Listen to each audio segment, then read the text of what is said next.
Whether you decide to stay single or you get married and start a family for the rest of your life, it's either one is gonna be hard. There isn't necessarily an easier one. There could be one which suits you better, but both are hard. Whether you take a gap year this year doesn't mean life's gonna be less challenging. Even varsity or not even going to school is gonna be challenging. And I'm pretty sure around this time, there's some people who are about to register for dentistry, and you're probably wondering if this is the right choice for you. Sadly, we can't tell you that because I could say, like, ooh, this path is hard. You probably shouldn't. And he would say it's fairly straightforward and easy. Go ahead and soldier on. But regardless of what you pick, there will be challenges. It will be very, very, very, very hard. And since we haven't taken all the paths in life, we basically picked dentistry. Today, we'll just chat a little bit to the people who are about to make the same choices. Take the same path as these two guys, right? So that's what we'll be doing. My name is Craig. And my name is Surprise. Welcome to Hills Talk. And yeah, welcome.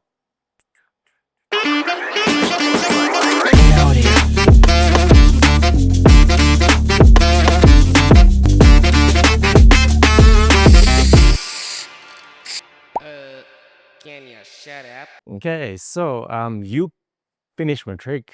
Congratulations. Congrats. Did good. Did good. And you applied for dentistry Mm-hmm. and you got accepted, Mm-hmm. right? Fantastic. You wanted to do dentistry, right? And you didn't get accepted. Mhm. Oh, you're in grade 12 now Mhm. and you want to do dentistry. Or, you're like, man, I have to do something. What can I do? So before we get into what studying dentistry is like, we'll give you some of the routes that you can take, and we've seen other people take. We haven't taken these routes, but you can take these routes if you wish to do so, right? Mhm. Number one, you can do the route where you get into matric, get the results, straight into dentistry, right? Lucky few. Lucky for you. Uh, Very lucky few. Lucky for you and lucky few. Oh, yes. Oh, that's a good one. Mm. That's a good one. That they don't take a lot. Yeah, because in It's very- total, in the country, it's like 200 and 300 people who get accepted for dentistry. Mm. So that's not a lot. But if you didn't get the marks, you can upgrade. Upgrading is good as well. Upgrading allows you just to work on those weak points and gives you that confidence. So if, you didn't get accepted, please upgrade. I think for me, and this is just my personal opinion, I would recommend upgrading first, because upgrading, if you do well, saves you a lot of pain, it saves you a lot of money, which the second route is. Still on that same one, you might upgrade and do very well and still not get into the program, which is not the end of the world. It just means now you have more options Indeed. opened up for you. So don't be crushed by that. Again, 4 universities, 300 students, hundreds of thousands of applications. It's mostly luck. There's some people who did better than me in matric who didn't get in, and I did. Again, luck. Luck. That's So sure. Don't throw all your eggs in one basket. and some of the luck is not because, like, you got lucky. This is what happens, right? So guy X, right, gets accepted at university, takes the space. The university he wanted to go to didn't accept him on time. Now they say, oh, we've got an opening because somebody changed their mind because now they want to do accounting. He jumps there, that space is open, and then they call and find out who's free and who's available. And the first one who says yes gets the spot. Luck. Luck. Mm. So that's how it happens sometimes. The third one? Oh, the other option is you can study a science degree. So you can study a BSc. Now, this might seem easy. And I know a lot of you will get there to a university and they say, oh, you didn't get into dentistry. It's fine. Like, do a BSc and then you'll just switch. Lies. Lies. Lies. Mm. It's not that easy, okay? Like, please, like, if they tell you, you just switch. It's harder to go from BSc to dentistry, the Yeah. metric Yeah. to dentistry, because although the possibility is then you already have like a student number with your university and you could easily go in, especially if you're doing very well, they'll still most likely prioritize the matriculants because you're already studying, Indeed. you know? The other layer they don't add is that universities have different environment, right? There's a lot of people who didn't do well in high school and do well in university. And there's a lot of people who do well in university and don't do well in the outside world, because all of these three things require different skills from a person. The outside world requires creativity, out the box thinking, networking, resilience. University requires you to think out the box, resilience, being a bit smart to know what's happening, talking to a few people. All of these reward different people. So yes, you might be very academically strong in matric, but that does not translate into being academically strong in BSc. So, I mean, one of the things I've seen, and again, this is my opinion, opinion, right, is that people will go there and they have done well in matric and they say, oh, I'm going to easily switch. And then they get a shock of their life when they write their first assessment. You They get a get 30%. you're like, Yeah. what? And now you've got this cloud of like, And self-doubt. oh Yeah. yeah, and you're like, what? I have to switch. I need to use these marks. These marks are not good enough. So if, for example, you try to upgrade and it didn't go well, yes, that route is fine. Like if you did get accepted for a BSc, that route is okay. The switching part, yes, it could happen if you get a grasp of university within the first year and you do very well, then a switch is possible. Mm. But if you don't, the other option you have is to finish your BSc degree. And then switch into dentistry. Yes. Yeah. And then, and this is true, again, we're being honest. Some people still get the BSc and don't get accepted. And do you know what they do? Honors. So, And then masters. And then maybe a yeah. different trajectory. Yes. It basically becomes just going with the blows after that path. Some people will get, like, I know a couple of people who managed to get into MPCHB, medicine and dentistry and physio from the other like fundamental courses in sciences. But again, it's not everyone. It's not And it everyone. does take time because you'd have to do like the 3 years, the year, and then the 2 years. Like you could basically study for 5 years before you get into your dream career, and you still have to be an intern afterwards.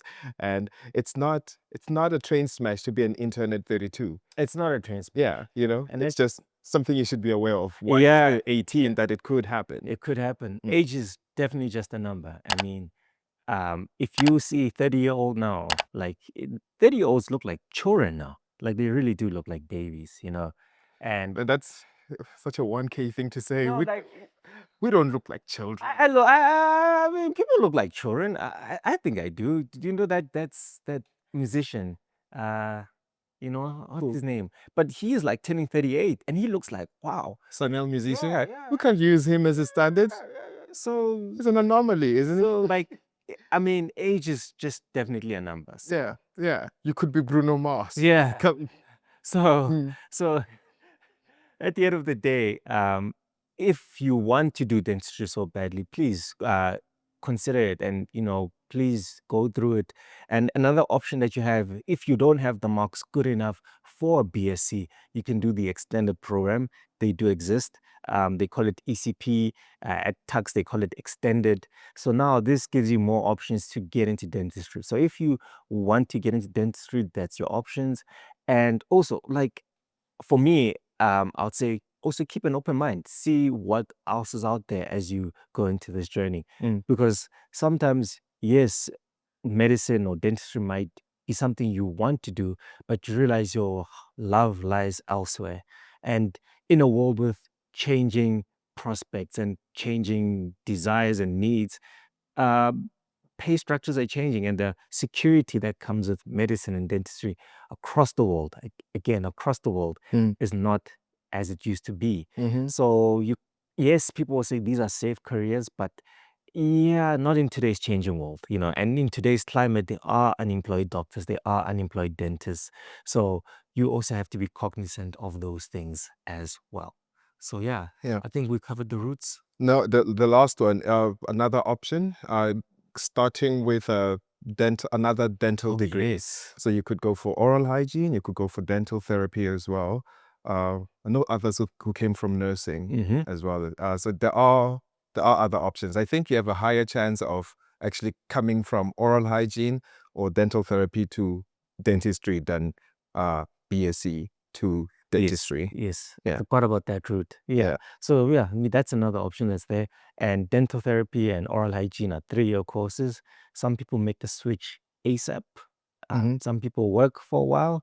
And that's the nice thing about doing these courses is that you'll be able to get your school brain to rest a bit because you can go out and seek employment for a year or 2 or 3 years and 5 years and And you become familiar with the field as Mhm, well. mhm, and see if you really want to do it and then come back and study. So that's the other Mm. route. Mhm. And now the final message is for the unfortunate fools who made it into dentistry. Ha! What is the great, the lucky few who made it into dentistry? What I think the biggest tips I would give, doesn't matter how introverted you are, get along with your classmates. Indeed. No one survives dentistry alone. Like they do, but you end up being a weird, isolated dentist who just gives people the creeps and might repeat a couple of times. Now, you really want to get into that environment. I'm not saying be like the teacher's pet, but at least have a few mates in class who you can share notes with, who will remind you of tests, who can share knowledge of what is an amalgam set. Because the first time you walk in there, no one tells you. They just said, oh, this is an amalgam tray, and this is an amalgam set, and this amalgam restoration, and this, and you're like, what, amalgam who? Mhm, What? Well, I had never been to a dentist before I went to dental school, so this was completely new to me, and I only caught up in like the third month, and I could have just asked other mhm, people like, what is amalgam? mhm. You know? And he's definitely right. And I do recommend that you are a bit more social because some of the connections you form in dentistry when you study are going to be lifelong connections, not in the sense of like you guys will be close buddies, but you guys will help each other with distribution of information. You'll be like, oh my God, Patient referral, yeah, I need to, but also lifelong buddies. Mhm. Mhm. Buddies. But like, stuff like that, like, um, because once you guys are done with community service, you made it through dentistry, now you need those people to like help you, you know get you vacancies. Like now somebody needs a dentist, those people are going to help you. They're going to give you tips on, especially those who are ahead of you, tips on if you want to set up a practice, how do you do it. Yeah, you can reach out to myself on IG, but what's nice is when you reach out to somebody who and you guys are familiar with each other and you've seen each other and you're familiar with each other, because I will help you out, but I have no baseline of who you are. I don't know, I'm just going to give you some copy and paste information. Unlike your friend or somebody who knows you personally will give you information that's more tailor-made for you. So I think that's another thing. Every dentist is willing to help, but it's nice to get help from your peers who you saw in the journey. You saw them in dental school, you saw them in third year, you saw them in the phantom lab, you saw them in the prosto lab. Now you're seeing them outside, and now you're starting to see, oh, this is their progression. How do I do what you did? So that's another thing. So don't shy away from people. Don't be, oh man, I'm just gonna stick with my group. And also talk to a few of the lecturers as well. Again, they will give you insight. And again, not everybody's right. They are not right, but they do have some information that can help you in your journey. Hmm. Mhm. Yeah. So I had like something to say, and then you were like, they might not always be right. I'm like, yeah, and that's probably something you're never gonna like think about, especially when you're still a student, that your lecturer might be wrong because you have no idea what's right in the first place. But after graduating, you definitely will uh, find your own voice and your own hands and your own opinions. Um, yeah, and another thing, do not skip class. It's very easy to do. A lot of people will do it. Uh, some parties might actually get you really, really tired, and the depression might keep you in bed because you're just not getting it right. Like, what is prosthodontics, orthodontics? The professor is insane. Why does he do that? And it will try to like just keep you down. But if you miss one class, you'll definitely miss three, and you'll definitely miss six, and it just builds on, and then you'll take it to the second year, and then the third year, and eventually, just those habits will catch on to you. So try to attend all the sessions. Like you might only get like 2% of knowledge in each session, but it's knowledge that will definitely help you one day in the clinic when you're alone, or in an exam, Mm-hmm. or it will even help you know which parts to study for. The books are this big, and it's a dozen of them. And they always give hints in class. So you want to make sure you're in there. And you know those um anecdotes are very and you can't plan them. Some of the lectures don't plan these anecdotes that happen. Mm. So there's a very popular one, and I remember I encountered this, and the reason why I knew how to look at that, deal with the situation, because I remember a lecturer.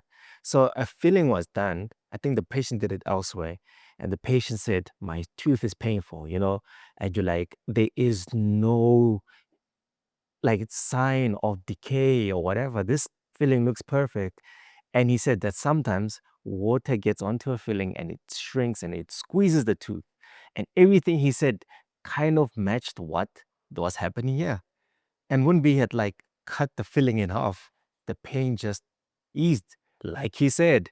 So a lot of anecdotes and small tips and tricks. Yes, you can get these on IG, you can get these on YouTube, which our look at that seniors didn't have. But it's also good to know that you one day when you're just sitting in the clinic and you hear a voice from a lecturer, like, I know this. Mhm. So yeah, do try attend as many classes as possible because they will help you navigate all the tricky situations that will be coming your way.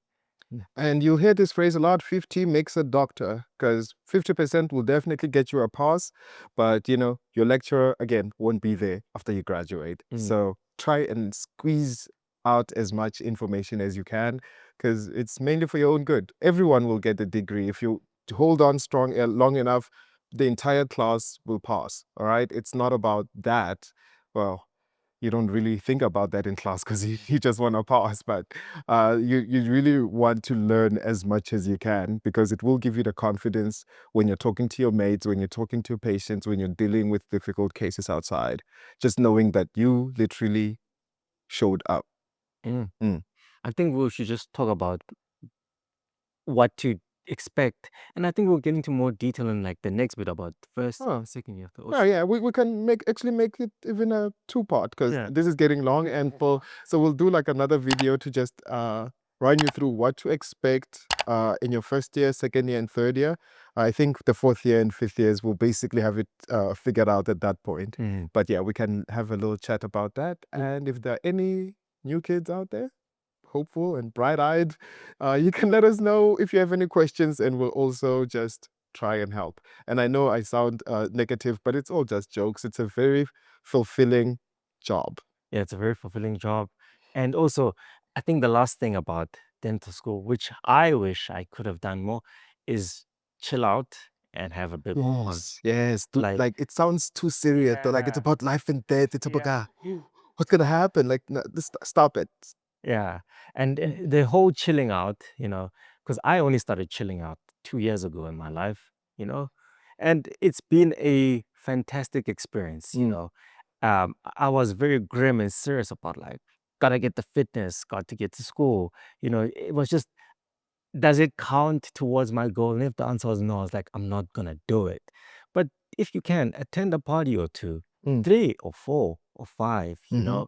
and yeah, maybe start dating if you haven't, like not even dating, like be open to stuff, don't Mm. be so rigid. Again, that's who I was, but don't be so rigid. Like open yourself up to new experiences, because life moves so fast. And Mm. yes, you're 19 today, or 21, or 22, 23, but like in a blink of an eye, it's like, sheesh, like time just flew so much. Now you are like, 40, and dental school is over and you're deep into dentistry and you've got like three kids, and it's like, what happened? So Partner who nags you, and life just sucks. yeah. And So you made this choice when you were 17. yeah, You went straight from, ma'am, can I use the bathroom? Hey, you can, but you may not, to straight up choosing your career path yeah. and a life partner and kids, and you didn't even get a chance to live outside of dentistry. So just do be careful about that as well. Mm. Yeah. So do listen up.